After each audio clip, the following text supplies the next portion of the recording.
Para saudara yang terkasih, Yesus menunjukkan kuasanya pada bacaan perikop sebelumnya. Kuasa Yesus itu disaksikan orang banyak, terutama kuasa untuk mengusir setan-setan, menyembuhkan orang sakit, dan mewartakan kabar gembira. Yesus juga memberikan kuasa kepada para rasul untuk memberitakan Injil, mengusir setan-setan dan menyembuhkan orang banyak. Kesaksian orang banyak itu menyebar dan sampai ke telinga Herodes, tetapi mereka menganggap bahwa Yohanes Pembaptis dan Elia telah bangkit.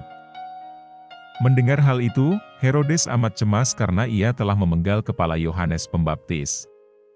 Anggapan tentang Yohanes Pembaptis yang bangkit itu membuat kesalahan Herodes berubah menjadi tekanan. Saudara-saudari terkasih, apa yang dilakukan oleh Yesus lebih besar kuasanya daripada apa yang dilakukan Yohanes Pembaptis. Yesus adalah Tuhan yang menyelamatkan, melalui karya-karyanya yang agung, Ia mengatasi segala-galanya, alam semesta dan pemerintahan. Keselamatan pun diberikannya kepada yang percaya dan takwa kepadanya, orang yang hina dina diangkatnya, tetapi yang berbuat salah akan mendapat malu. Kesalahan Herodes adalah dari akar tidak mendengarkan perkataan Yohanes Pembaptis, justru kesalahan yang ada padanya membuatnya sungguh cemas. Yesus adalah Sang Kebaikan, ketika ada kesalahan, kebaikan itu akan menggetarkan hati nurani manusia.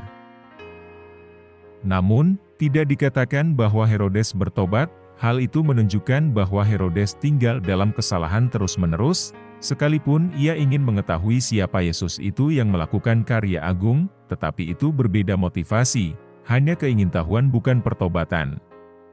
Contoh Herodes pada bacaan Injil kali ini menjadi peringatan bagi kita. Selama kita bertentangan dengan hati nurani, kita akan merasakan kecemasan yang begitu menekan dan memberikan efek galau dalam hati kita. Ketika sudah diliputi dengan kegelapan, kita tidak dapat melihat dengan jelas siapa itu Yesus bagi kita atau kita tidak menanggapi sabdanya dengan penuh syukur.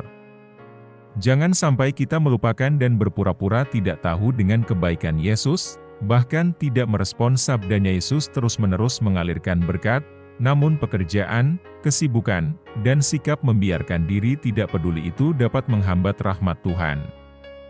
Menanggapi sabda Tuhan dan melaksanakannya itu adalah jalan terbaik untuk menanamkan kasih secara lebih dalam dan juga dapat memotivasi dalam diri kita supaya lebih teguh beriman dan mempraktikkan kebaikan dalam hidup, membantu sesama yang berkesusahan. Semoga Tuhan memberkati. Amin.